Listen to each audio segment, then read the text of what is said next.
Okay, and welcome to episode number 89 of Shockwaves. I'm your host, Rob G. I'm sitting here with Mr. Elric Kane. Hey, man, how's it going? It's going great. Yeah? Chattanooga, baby. I know, yeah. We finally get a holiday. Yeah, a holiday. We'll be working the whole time. You call that work? I can't wait to go away and work. He's going to be drunk, with a chicken leg in his hand the whole time. Oh, man, that's true. Yeah. Elric Kane Unleashed at a convention or a film festival is something else. Liquor. Ryan Turek is Give with him us liquor. as well. Yeah, man. What's up, man? Weinstein's owe me money. I know. We just saw this article. I'm on a list. You made it. The Weinsteins You've officially owe me made money. it when the Weinsteins owe you money, I guess. Me and the world. Yeah. They owe a lot of people money for ads to a certain movie that Blumhouse may have also been a part of. Yeah, that too. But anyways, also Rebekah McKendry. Hello, guys. Welcome. And here we are, another week, 89th episode, kind of crazy. Yeah. Right off the top, a few things to mention. Cavity Colors. Head over to cavitycolors.com now because Shockwaves merchandise. They still have T-shirts left, both of our Shockwaves logo, of the Shocker design by Devin Whitehead. They have baseball tee versions of both. Those baseball ringer tees are so cool. I love them. Yeah, I can't wait. I Mine's coming. ordered 2 of those as well. And then the pin, and they're just about to run out of certain sizes, so this is kind of your last chance.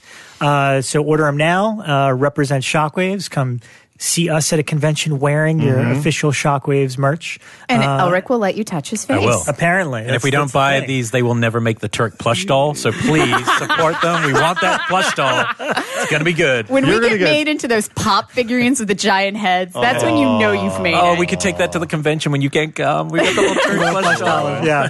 I was going to say, you're going to get so sick by being touched. I really- You're going to come back with a play. Right. I want one of our listeners to do, there's actually like an art form of it where they like crochet geek figures, like you can crochet like a Cthulhu. I want a crocheted Turek. Basically, you're telling everybody at Texas Frightmare to come with Turek homemade dolls. goods. Homemade Turek Turek dolls? dolls. Oh, voodoo dolls. We're going to make an altar in the boardroom of Just Turek give me, dolls. just make me a Turek cake. Wow. And we will eat it at Texas. It's happening. Yeah, so Cavity Colors, get your Shockwaves merch. Get it. I wanted to mention, since we're a little indie company, Imitation Girl, which is a film, my first acquisition in the world of acquisitions, is now on VOD. At Epic. Okay. At Epic, my first acquisition for Epic Pictures for Dread Central Presents. And it's very different. Actually, Patrick Bromley from F This Movie gave a really fantastic review. Cool. So I really appreciate that and basically called out, this is not what I would expect, and that's interesting, and that's exactly why I picked it. It's not exactly genre, but it's a really wonderful filmmaker who will be popping by in the show eventually, who I think I'm just very impressed that this is her first movie. Can't wait to see what she does next, which is a straight horror movie. Cool. And so please support independent movies like that. Imitation Girl's on VOD right now. And that's that. And we've seen a ton of stuff. So who wants to kick it off? I want Turek to kick it off with Cold Hell. Oh, Well, all right, let's go. do it, Let's buddy. do Give it. you some Cold Hell. So Cold Hell, based on our ad buy from last week, in which we advertised this film. I had a free night, and I popped in Cold Hell on Shudder. Popped it in. Shudder. Turned it, meaning press the button. Yeah. This is a movie I knew nothing about. Me neither. Stefan Ruzowitzki directed it, and I did not know that he did Anatomy in 2000. I liked Anatomy, that movie. so did I. I was going to say, it seemed way too polished to have been a first film. Yeah. Exactly. And it kind Yeah. of fell off the face of the earth pretty quickly, but I remember Anatomy? I remember enjoying it when it came out. Oh, yeah. Well, it got There's Anatomy sequels. 2, right? There's Yeah, Anatomy 2. But I remember at the time, like, discovering Anatomy and going, wow, this film is polished and cool and it hits all the right beats. So cut to many years later, and I'm seeing another one of his films and being incredibly surprised. Oh, yeah. What a ride this film is. If you guys don't know, it's about a Turkish female cab driver who... At some point, she says she's Ukrainian. I didn't understand that because she was clearly Turkish. And they go, oh, are you Ukrainian? And that's what she says. Maybe she's lying. I don't know. Yeah. Well, the whole kind of theme for our main character is she's always fighting against the system and she's fighting against men. But it's actually perfect for right now. It's like the perfect movie of today. It is perfect. But basically she comes home after a long night of cab driving, and she looks across the way into the next building over and sees a dead woman laying on the floor, brutally mutilated.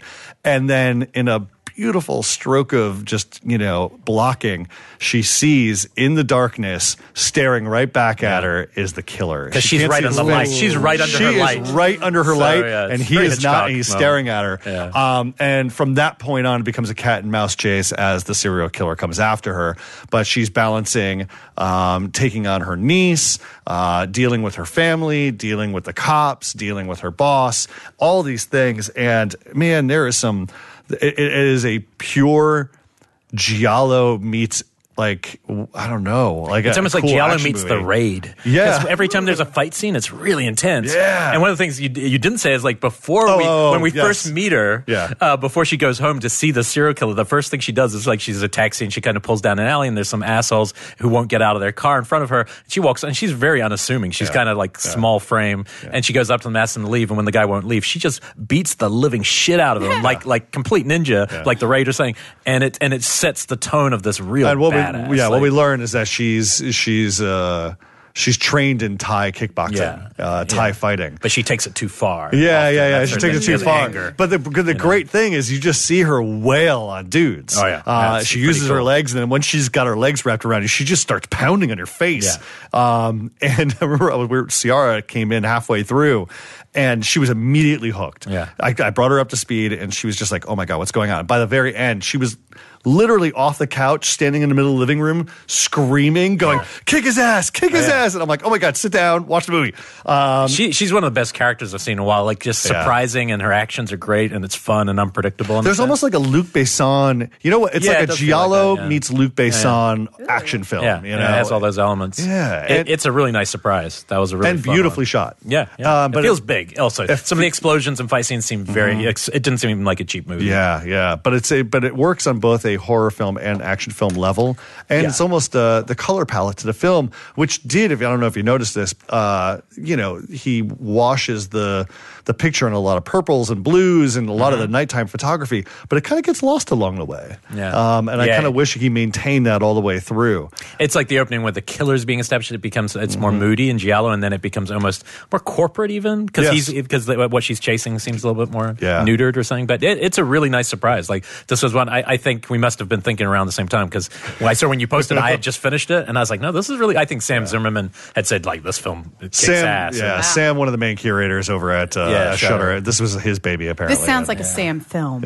Yeah, but I think for people who dig action, I think they're going to dig it. She's just a perfect character for right now. It feels like this would make a lot of people feel good. But and also it's more cohesive and linear than a Sam film. Okay, I'm in. That totally makes sense. Now I'm in. Not art house at all. No. It's not even slightly. Love you, Sam. Yeah. No, this is a good one. I totally agree. That was Okay, well, I'll go next since this one was Giallo-ish.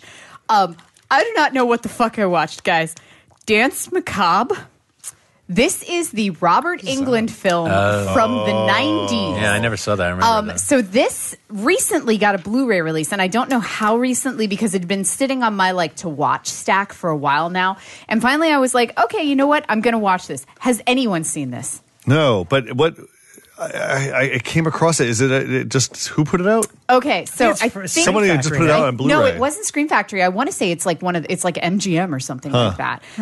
Look it up if you wouldn't mind, Rob. Oh, I saw it in Amoeba. I saw it in the Amoeba stacks. Yeah. So this one, it opens with Robert Englund as this dancer, choreographer type, and he's with this woman on a motorcycle, and then it crashes, and you get the idea that she's been injured. And then it fast forward, and he now runs a dance studio in Russia or Germany. I can't remember which one it is. It feels very Suspiria-ish. And he's bringing in this whole slate of dancers, and he's become obsessed with one in particular. And then there's also this woman who appears, woman in quotes, appears, Every so often, and also she's like the grande dame of the theater. I think she's like headmistress, and she also kind of advises the girls. And then suddenly some of the girls start dying, and it's totally giallo, like full leather gloves. It's shot very much like Suspiria. The only problem is that the twist that everyone remembers from this movie, there's a twist. And I use the word twist very loosely because the very first frame of the movie, you're like, oh, hey, that's... And then it's done. And then I kept thinking that can't be the twist because it's so obvious. And it is the twist. And so, but that said, this movie is fucking nuts and firing on all cylinders the whole time. And the acting is so overwrought and dramatic. And then I looked it up, and it is directed by, his name's Graydon Clark. And this is the guy who did Satan's Cheerleaders and Without Warning. And this was actually developed as a sequel to Robert Englund's Phantom of the Paradise and just never... Phantom of the Opera, thank you. Phantom of the Opera, and just never became that. But I mean, there is just weird stuff in this. There's like, and again, it's all overwrought. Like the girl is sent to this ballet school by her father, and she looks at him and is like, I don't want to do ballet anymore, Dad. I want to do my type of dancing. And 10 minutes later, she's doing this like sleazy ass striptease to public domain metal music, and it's being cross-cut with this brutal killing. And so the striptease is completely diffusing the killing, and it's just weird. Sounds like someone was trying to do the old Argento thing. It feels like heavy metal. And I mean, there are moments where you're just like, oh, this is Suspiria, because like you'll be staring at these close-ups of Robert Englund's face, and you'll see red and blue lights crisscrossing behind him. Weird. And it's got some synthiness to the score, so it really feels like he was trying to channel Suspiria, but it's even weirder than Suspiria and feels more, or I'll say less cohesive than Suspiria, if that's possible. Yeah, this is from our friends at Scream Factory. Oh, it is a Scream Factory. It came out at the very end of January from Scream Factory, and it's originally from 92. Yep. And I remember this because I remember it was around the Phantom of the Opera, which is what, like 89 or so. Mm-hmm. And that's so interesting because I worked on the Phantom of the Opera disc, and the thing that got Englund to do that movie above all else was the sequel, because he was pitched 2 movies, and the way they just, it's Dwight Little, the guy that did Halloween 4, and the way that he kind of pitched what the modern day, like the original Phantom of the Opera was set in period time, and basically the opening and ending of that movie was kind of the kernel for what the sequel would have been, which would have been a modern day story. And like that's what Englund was excited for. And of course they never got to it. So I find it fascinating that you're saying this feels like it's the sequel to that. It definitely, because it was probably him being like, well, I'll do it. I wanted to make that movie now. It has nothing to do with Phantom of the Opera whatsoever, other than it's very theatrical because it's a dance studio and he's playing this kind of choreographer, artistic guy. But that said, this movie is fucking nuts. Like, you need to watch this just on a holy shit, I can't believe that this actually got made at this level. There's just so much weirdness in it that when combined, like, I couldn't believe what I was watching most of the time. There were moments that I was laughing out loud and then I was just shocked by what I was seeing. There's exploitive sex moments. There's like a crazy, like, over the top shower scene that goes on for like 10 minutes. And yeah, you got to see this one, guys. Dance Macabre. 92. I'm in.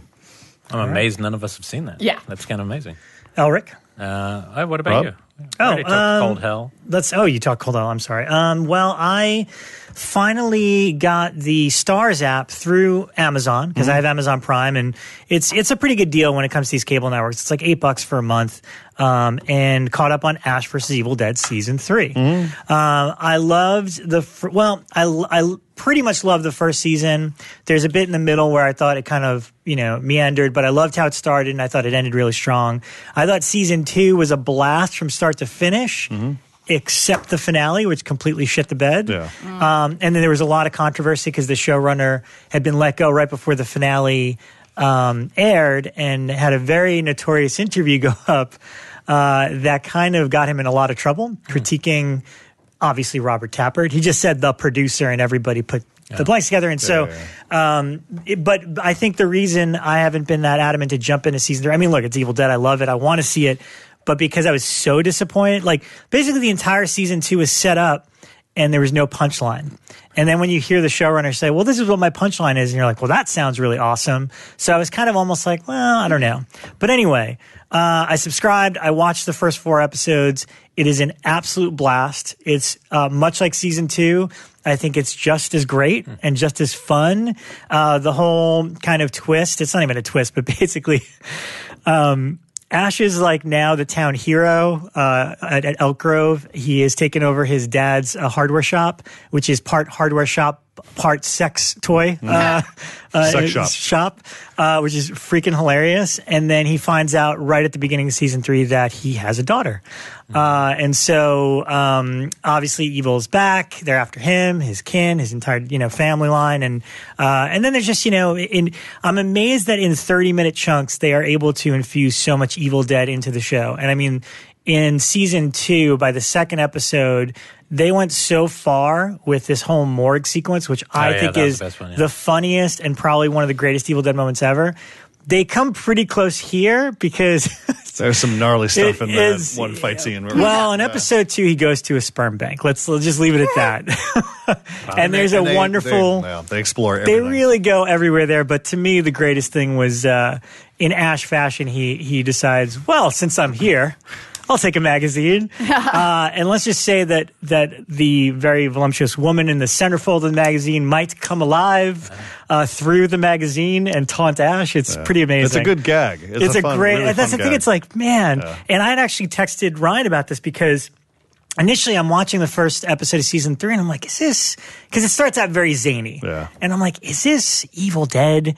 And then, my question to Ryan was, what is Evil Dead? Like, what do you think? Because if I watch the first movie and then this first scene from Ash vs. Evil Dead season 3, they are nothing alike. Yeah. And so that's been my question. That was actually kind of what the showrunner was saying when he left season 2. Is like, well, what is Evil Dead? Like, I got in an argument with the powers that be about what it is.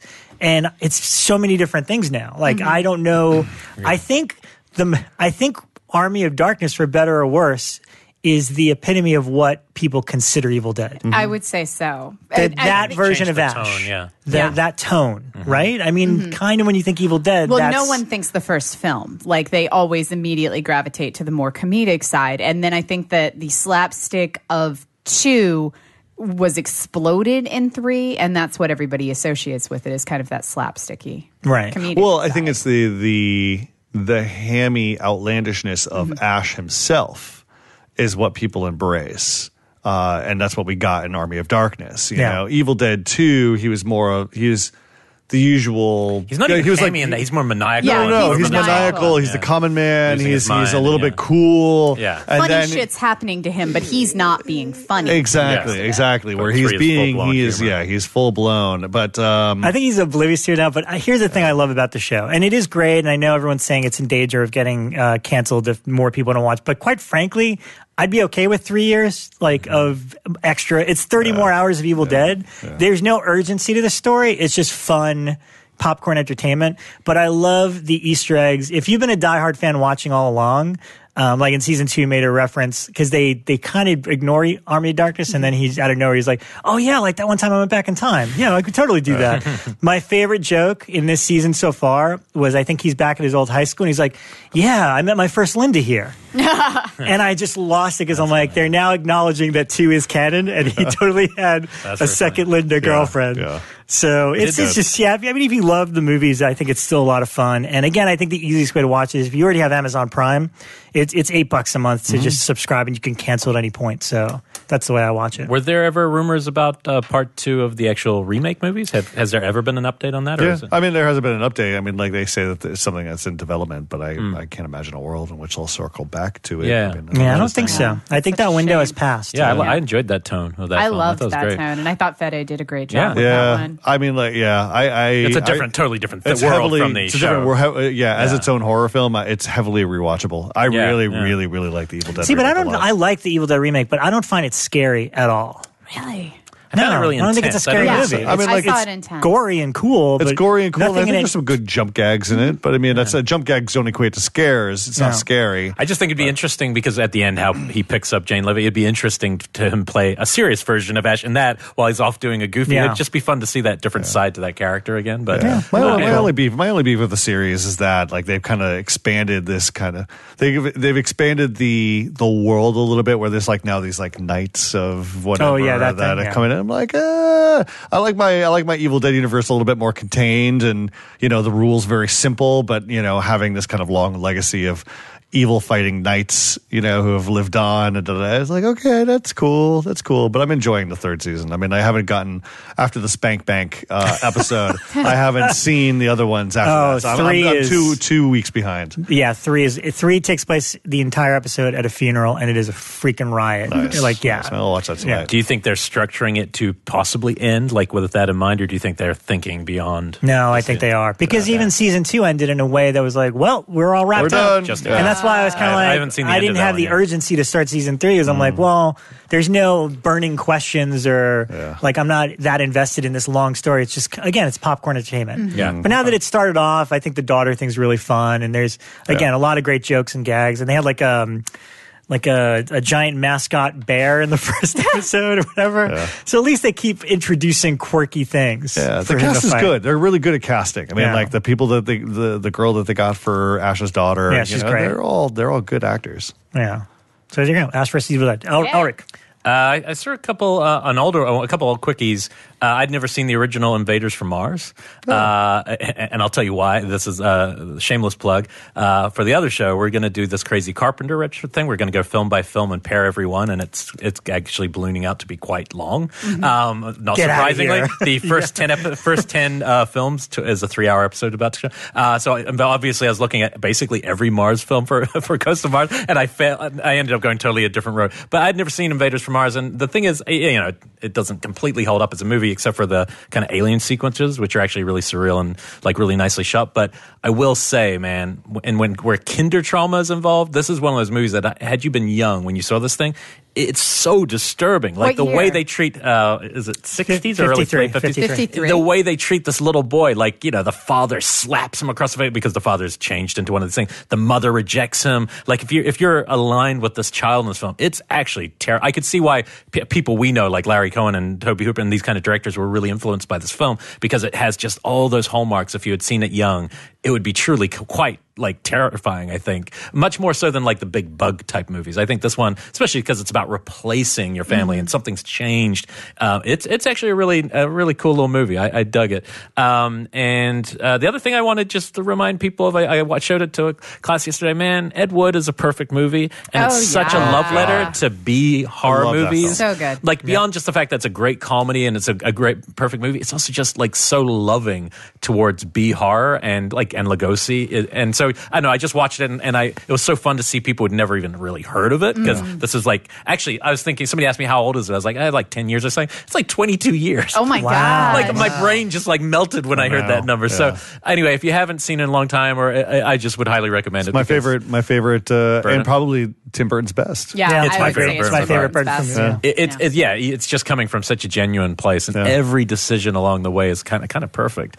But also just think about Lugosi and think about some of our horror icons we lose, and how it's so fair. It shows all sides of it. It shows like the junkie, the desperate kind of suicidal guy, but also like somebody who had a real high point and real integrity. And I don't know, it's a great fucking movie. So I just wanted to it handles it all really passionately. Like you don't leave thinking like Lugosi, what an asshole, which a lot of portrayals do. You leave it kind of like, he really liked what he was doing. And just the way a friend. Actually, I'll tell you one thing that I thought was very interesting is it structurally, the disaster artist could be sued. Because if actually structurally, it's beat for beat, even towards the end, where the premiere happens and he gets up on stage, everything, it's a friendship movie. It's all about friendship. When I saw it in theaters, I was like, it's like Ed Wood. But when I watched Ed Wood again, I was like, oh my God. It's like they traced the outline for this movie. Wow. So anyway. Also, a great score by Howard Shore. It's one of his such best. A good score. Such a good score. But anyway, super fun. Yeah. I want to delve into a book. Cool. I just finished Head Full of Ghosts, Paul Tremblay's. I love that book. Holy crap, Elric. I love that book so much. You should have wrung my neck when you asked me, have you read this? Oh, yeah. Jesus Christ, this book is a roller coaster ride. If you guys don't know, it is about a family four. You got the parents, and then you've got a 14-year-old daughter, and you've got an 8-year-old little girl named Mary. And her sister Marjorie becomes possessed. And what do the parents do? They obviously take the church route and do their best to, get rid of the spirit. But then what they do is they call a reality a reality show team to come in and, basically circa what year again? When's it, like early 90s, or is it? It's supposed to be, no, I think it's late 90s. Okay. Early 90s or late 90s, but I think it's late 90s. But they welcome a reality show producer to come in and bring his crew, and their exploits turn into a hit TV show called The Possession. And Tremblay's focus is the story is told from the point of view of the 8-year-old little girl, past and then present, and she's a blogger now of a well, that's a little twisty thing, but it's past and present, and then you kind of get little drops of information about the TV show itself and some significant points through this blog that's run by a girl who is a horror movie fan, a horror movie blogger, writes for Fangoria magazine, and has deadlines and does all these things. But under an alias, so people don't realize she actually was the one who was there, present. And it takes an incredibly sad and dark turn. It is phenomenal, this book. It's interesting. Really when I scary stuff. Because I had read it before we saw the Exorcist series. Yeah. When I saw the first season, I was watching going, I wonder if they read that book, because the relationship of the two girls was very similar. And even the way it was portrayed, I was like, that's kind of how I imagined that book. So who knows? It could be probably coincidental. But I think the first season comes from a few things. Of course, offline. But it's a really, really great read. And I cannot wait, because Robert Downey Jr.'s company picked it up for a film, and Osgood Perkins is writing and directing the script. Oh, nice. Some friends of ours who had written a previous draft of that is now no longer writing it, but that's all right. I won't reveal it. You never know how these things go. But I do think he's an interesting fit for it, because the hard part is that the parts we like in the book, which are like the videotaping stuff, that part's so integral. You like on film now, post paranormal. Yeah. It's a little trickier. I think. I'm going to be very curious as to how he pulls off the kind of like postmodern stuff and the blog stuff. But it's just a really terrifying book, and a very interesting spin on the possession/exorcism subgenre. Somebody just read, I think it might have been Dick, just read whatever his latest book is, the one that just came out, and said it's equally good. He said it was even scarier. Wow. So I have to look that up. That's cool. Very cool. But next to my docket, I can't wait to read. Hex? No, not yet. Damn it, Turek. I want to read that one. Hex is so good. That's another one. I'm just like, why have you not read this, Turek? I want to balance it with some nonfiction, and I'm now going to read Nothing Wrong Here, The Making of Cujo. Oh, cool. Oh, wow. Nice. Okay, fine. Then Hex. What if I do both? Well, I'll do a book as well, because I had some crazy action this past weekend and ended up in the hospital for a stress. A real-life horror story. Yeah, real-life horror story. Hey, guys, apparently I'm very likely allergic to fish now. Who knew that until my face was swelling? Anywho, so I'm sitting in the hospital for 8 hours while they monitor me to make sure my throat doesn't start swelling again. And literally only had my cell phone, and I was bored to tears because by that time I was recovering. And so I actually read an entire series that was sent to us by a listener. His name, and I hope Gerardo Presidio. And the art was by Abraham Catasi. I hope I'm saying that right. And it's a Spanish graphic novel called Sicario. And it was just awesome. It's badass gangsters, but it gets really surreal in it. It was really brutal. You can actually, the whole series is free online. I'm looking at your notes, but it's not Sicario. Sicario, like P-S-Y. Not Sicario the film. Sicario. Psych. Cario. And you can actually find the series, the bulk of it, online through Old Skull Comics. Like it's posted like a blog, which I just thought was awesome because I read the whole thing. Pardon me, I read it on my phone because I was in an emergency room. Not even the big screen. I know, guys. The graphic novel equivalent of Elric Cinema Police. Yeah, graphic. They're like grinding their teeth at me right now. That's how I read comic books on my iPad. But no, it was great because I literally read it while I was sitting there on a lot of drugs, and it was just a refreshing read. So I highly recommend just Googling Old Skull Comics. And again, a listener sent it to me. So thank you for listening as well, and really good work on the comic. Nice. Very cool. I got a few things from Scream Factory that I wanted to mention. Not so much the films, but because I've seen both of these a lot. But they just put out The Burbs. Tom Hanks, Joe Dante. Comedy of all time. One of the greatest comedies of all time. And this release, brand new scan. It's got some new interviews, but really the gold is a feature-length documentary called "There Goes the Neighborhood," which also appeared on the Arrow release. This was done by Callum Waddell, who has done quite a lot and been a horror writer for a long time. But basically, it's a really great documentary just about the making of the Burbs, kind of how it came about, the time period that it came out, kind of being a little ahead of the curve. Corey Feldman saying some very Corey Feldman things in the documentary, which is amazing. Does he talk about Dick Miller? No, but I'm going to bring that story up in a second. And so this is a good disc. I mean, obviously, if you love the Burbs, it's definitely worth upgrading. And they do some new interviews with Joe Dante, which are good, but kind of repetitive if you watch the feature-length documentary at this point. Yeah. But I understand it's like, let's get some new stuff in it. But there's only so many ways that Joe Dante is going to talk about the Burbs, so there isn't anything really that new in his new interview. But I still really loved it. And the one thing I wish was on here, which I don't even know if Elric probably knows what I'm talking about, which I don't know if I'm allowed to talk about it, but basically, before I even lived here, over 10 years ago, our friend Mike Williamson had shown the Burbs in his backyard. He has a 16 millimeter print. He did screenings in his backyard. He actually served, pretzels and sardines or whatever the gimmick is.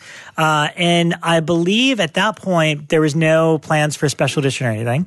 And so the editor from the film came over. He came to Jump Cut and stuff. And he brought a blooper reel. That's right. The blooper reel will never get released because everyone on the blooper reel has to sign off on it, and I don't think Tom Hanks would ever sign off on the bloopers. But it features the greatest schooling I've ever seen in my life, which basically is Dick Miller is about to shoot a scene. Corey Feldman is bouncing up and down like a madman, and literally out of nowhere, Miller says, "All right, shut the fuck up, kid. We're going to do a little acting here." And like, it's one of the greatest bloopers. That has to be a T-shirt, right? For Dick Miller. Actually, no. You know what? They used it in the Dick Miller documentary. Didn't they? Okay, all right. Because when Elijah was on, I'm sorry, it does exist. It's in the Dick Miller. That guy, Dick Miller. The actual clip. That clip that I just said. So that means yes. Feldman signed off on it. Maybe not. Maybe he doesn't know that it's in that documentary. But it is one of my favorite things ever, and I'm glad you reminded me. It did surface. And the other thing they put out also was Behind the Mask: The Rise of Leslie Vernon, which is now 10 years old, which is kind of insane that it's been a decade since that movie came out. If you have not seen it, it's really, really great. It is both kind of a docudrama slasher film that kind of breaks down the rules of all the slashers who grew up in the 80s while simultaneously going back and forth into an actual slasher movie. And it's just really great, and it's finally gotten. There was a Anchor Bay Blu-ray of it that just had the movie, and it was not a new transfer.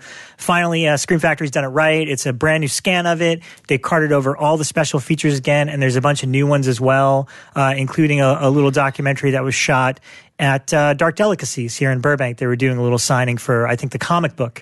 There's also a feature on the comic book. Ryan, I bought you the comic. I keep forgetting to bring it every week. No worries. They had done a comic book that was a crowdfunding project to basically they had so much trouble making the sequel that they were like, screw it, let's just take the sequel script and tell that story in comic book form. So people could get to, experience that story. And if we get to make the movie, it's still going to be different because it's a different medium and you kind of update it. So I think the first 4 of 6 issues have come out and it's really cool. It's very unexpected. And it's because the satirical, not satirical, I don't know if that's the right word, but the way that it approaches the first movie, the way the sequel, I had no idea how the sequel would do it, but it's very underlining where it's like, what if you plan this great this great slasher murdering spree and you're convinced you're going to be the next big thing, but you're not. You have a few cult followers, people dig it, but you didn't become the next big thing. What did you do wrong? How do you plan your comeback? And so the sequel story is exactly that, which is literally the filmmakers very much saying, why didn't our movie get more people to like it? And this and that is how do we get people, how do we get Leslie back? And so he kind of comes back because they're making a movie about the story and, so it's a lot of fun. Yeah, it's a lot of fun. And you can circle back and listen to our one of our Stranger Killer POV episodes. Oh, yes. Yeah. With the actor. Nathan Basil and AJ Bowen back on Killer POV. Yeah. Well, I don't know if you can listen to it at this point since the Geek Nation shows are down, but they're floating around there. So yes, I have seen it's now a cool underground thing. Much edgier. I'm looking forward to revisiting Behind the Mask. I haven't seen it in it's really cool. 9 years. And then I think you'll enjoy the comic books as well. Yeah. Although I only got you the first 3 and the 4 just came out. I think they read better in a row. Yeah. Like I've been getting them as they've been coming out, but like I sat down and just read the first 4 and I'm like, oh, now I see what the story is. And it's really cool. Anything else? No, that's me caught up this week. You know, I watched Anthropophagus. Oh my God, that's so weird because I'm going to be talking about that. Okay, that's amazing. That's amazing that you just watched it. I'd never seen it before. You really? Oh my gosh! So mine was somebody had stuck for horror trivia. When we do horror trivia each month, people will just shove DVDs in there for us to give away. Like, you know, I'm purging some DVDs. I'll just stick, you know, whatever ones I'm getting rid of in there so we could pass them out as surprising. And somebody had stuck in like the entire D'Amato collection of his weird porn horror I saw those weird DVDs in there, Porno Holocaust. You know, I had tried to watch these in past, and they are neither sexy nor scary. Yeah. They're just kind of, is the only way I can describe them. Some of them have really cool soundtracks, but I can only describe the movies as neither scary nor porny. So, I mean, that's about it. And so, when I saw those in there, I was like, you know what? I'm going to try this again. So I watched like the first 15 minutes of Porno Holocaust, and then I made it like 20 minutes into Images of a Convent, which I was like, it's nuns. I have to see this. And again, I was just left with the neither sexy nor scary. I'm kind of done. And then I was like, you know what? I want to watch good D'Amato, if there is such a thing. So that I was like... there's D'Amato with great scenes. That's it. And like so then, great sequences. After my short... you know, tiny experiences of Porno Holocaust and Images of a Convent, I decided to watch Anthropophagus, which feels I'm impressed like... you can say it, because I kept going, Anthropophagus. It's got like an extra syllable in there that I tend to leave out. Anthropophagus? Because it's pop and then haggis. Pop-haggis. But I don't know how you to say it. The Fagus. You could just call it Grim Reaper. So, Grim Reaper. So, I will say this falls into line with a lot of D'Amato, where it has good scenes. Most of it feels like a travel log of Greek islands, while these people kind of pilot around Greek islands, and then some cool murders happen. And then there's a great scene at the end. Man. Yeah. I think there's a few. But what's really fucking cool about this movie, the score is fucking great. Yeah. Cool. And it has one of the best trailers I've ever seen. That's the last thing. Great soundtrack. Like, just trust me, just go straight to the trailer and you'll be like, this looks like the greatest, because there's no dialogue in the trailer. It's just the music and the crazy gory shit. But yes, there's a lot of waiting in between. But yes, this is a movie that I actually am pairing with a Carpenter movie, so I'm not going to tell which one. Wow. But so it's just amazing that you said it now, because I just watched it on YouTube this week for the first time. YouTube? Yeah, because there's no other way to watch it. Cinepolice, I have the DVD. They're out. This is an out-of-print film. I looked it up. Cinepolice are so coming for you now. It was a pretty shitty copy, too. Did you watch it? And I did not watch the Grim Reaper, because the Grim Reaper is heavily cut. Yeah. I have the Anthropophagus DVD that came out. I think it was Blue Underground a couple of, maybe a decade ago. I think there's a foreign blue, and it's but it's a bummer. But no, you know what? I thought it was really cool. I thought that, like, the couple parts that push the gore, I was like, holy shit. But there is a lot of waiting around for shit to happen. And it's a lot of just Mia Farrow's sister's the lead. Yeah. Totally bizarre. It's a lot of boat imagery and then some crazy gore. Yeah. But that I'm all down for boat imagery. Yeah, boat especially imagery. Greek Isles, right? But I do have to Greek say, Isles. Compared to Porno Holocaust, this feels like an Oscar winner. Porno Holocaust, I admit, watching by myself, and there is some dirty ass shit in that movie. Oh my god, that's there's some there's one DVD cover to it that's a little too much. Yeah, it's too much, man. There's the blowjob cover. Yeah, it's with the like zombie holding the head of the girl. And it's like a big black bar across it. There's some gnarly pubes. Great soundtrack, though. Great soundtrack. Yeah, and no, same with Blue Omega. Like that has the Goblin. No, he's good with his soundtrack. No, the soundtrack is amazing. But yeah, I still can't figure those out. And I also watched. I wonder what it was like on set of Porno Holocaust. Oh my god! So you're gonna put the zombie makeup on, and then can you shave the pubes a little bit? But I mean, I've even tried. He has Papaya Love Goddess one I watched, and again, it's great soundtrack. And then there's some of his Emmanuel ones that definitely drift into the porny realm. as well. Didn't he? He didn't. They're being re-released, right? One of his Emmanuels. Yeah,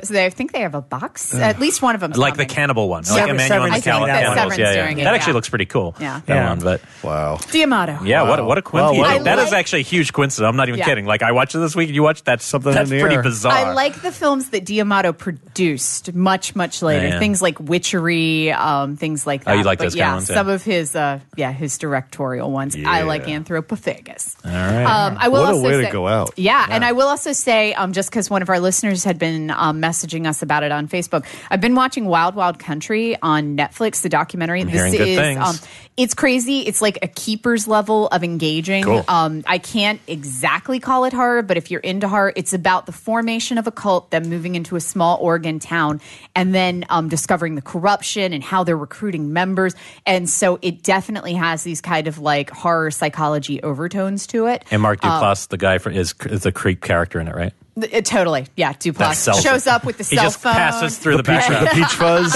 He films it. That would be great. He's the documentarian. He's wearing the peach fuzz mask. But it is Duplass produced, I think, or something. It's Duplass produced, their names are all over the opening credits. It looks really cool. It's definitely like I made it, and like The Keepers, it's one where I can't exactly binge watch because there's so much to absorb in it. Is it like 6 episodes? Yeah, I'm 2 episodes in, and I'm like itching to go home and watch some more of it tonight. So, and I just for the record, I will see Inside Number 9 by next week something. Actually, you will. No, I promise. The guy watched Possession and it changed his world. So I'm ready to do this. It's your turn. It's my turn. I take the challenge. The people who run the Inside Number 9 Twitter are giving Elric so much shit now. I will let Bekah choose my first episode. Bekah, you can write to me. Tell me what you think the first one I should try. Okay, I'm making a note here. They're only like 25 minutes long, so I'm going to send you. I'll try to watch like 3 before next week. Seriously, you could watch the whole season. I like that we're already getting a sneak preview of what we're what's going to be coming talking about next week. Yeah. But you can tell me offline. You know, it doesn't have to be live on air during the show. I'm incredibly excited because Santa Clarita Diet comes back this week. Oh yeah, which was like I liked that show. It was like a breath of fresh air for me. It was just fun. There was nothing. Ryan's so critical of Timothy Oliphant's acting in that film. Was that? I liked him in that. I thought he was funny. I liked that he was funny. He was funny in it. Unfortunately, we're doing this on video, so you're seeing my face. Oliphant's watching right now, going, "Oh yeah." Yeah, he's like never coming in. And that fucker who's got my hair too. He's got the Oliphant hair. Anybody watch Tabula Rosa? No. I got your text at midnight last night. Dude, why aren't you up watching shit with me at midnight? Because wait, one of our listeners is one of the directors. Yeah, I want to watch it. It looks really we should watch it for next week. Yeah. I have a few things to touch on before we wrap up. I want to give a shout out to Umbrella, the Australian company that's been doing these Blu-rays, because hot on the heels of last week's episode, they literally just announced they're doing Reanimator and a double feature Blu-ray of Bride of and Beyond Reanimator. What? So it is the only way you'll be able to get the third Reanimator on Blu-ray. And not only that, but all of these Umbrella titles are all region. Yeah, and so you can order them. They will play fine on your player. Following up on Ryan's review of Silver Bullet, I went home and bought their Silver Bullet Blu-ray. And I bought Silver Bullet and Orca, the killer whale. Oh. Damn right you did. Yeah, because I'm like, I got to get them both, right? They're both from Umbrella. The only thing I wanted to mention about Silver Bullet, which I do love, I've always loved it, is there is a great interview with Everett McGill on there, who played the priest. Mm-hmm. And the biggest revelation I had is he kind of got guilted into doing the movie. But not only that, he's actually in the werewolf costume for every shot that you see. Oh, that's cool. Because, so the werewolf, because this is a Dino De Laurentiis movie, okay? And Dino had gotten Carlos Rambaldi to do the werewolf, and it didn't look good at all. It was terrible. Which, considering when this came out, he should have known better, because he also did Dino De Laurentiis' 1976 King Kong, which, by the way, didn't look good and it didn't work. And so Rick Baker had to put on a gorilla suit and play King Kong in that. And quick possession fact, when Zulawski went to pick up Carlo Rambaldi's design thing, he had no idea it was going to be a giant penis monster. In fact, that wasn't part of the plan for this movie at all. And he opened it, he's like, what the fuck is this? And he had no choice. That was from Rambaldi. Did I hear that he used that, like, Rambaldi kind of recycled the monster for Cameron's Closet? Parts. There's a rumor about that. Yeah. But basically, so what happened was, I think Everett McGill had done something for the Laurentiis', another film or something, felt indebted to them, and they said to him, they're like, look, this werewolf looks terrible, but Rambaldi already did it. And we feel if we put a real actor in there, it'll help sell it more. Oh, and so he's like, I can't do that. I'll play the priest, but I don't want to be in the suit. And basically he's like, so I'm in the freaking suit. They convinced me to do it because they thought my movements as a real actor would be better. Well, that's funny that they say that because a lot of it's all eyes. Yeah. It's just a lot of close-up coverage of eyes. That's how they got around that. Yeah. However, the transformations were done by Matt Mungle and one of the other well-known, and that stuff's actually pretty good. All the transformation stuff in that. But anyway, Umbrella's Silver Bullet's great. and Orca the Killer Whale, which I had never seen, from 1977. This Blu-ray is terrific. It kind of falls in that, post-Jaws ripoff kind of thing, but it's actually way more fucked up. There's the baby orca stuff that's really messed up. There's a gnarly, there's some gnarly stuff at the beginning. Basically, it is basically a killer whale. That's all you need to know. And again, it's another Dino De Laurentiis production. And so basically they're like, what's more fierce than a great white? And they're like, well, the killer whale is like, great, fuck Jaws. We're going to make a killer whale movie. I will say it looks great though. I could never tell between there's real whale footage and then like, I guess a giant plastic one. But I never could tell. It looked freaking great to me. Richard Harris, Charlotte Rampling's great in it.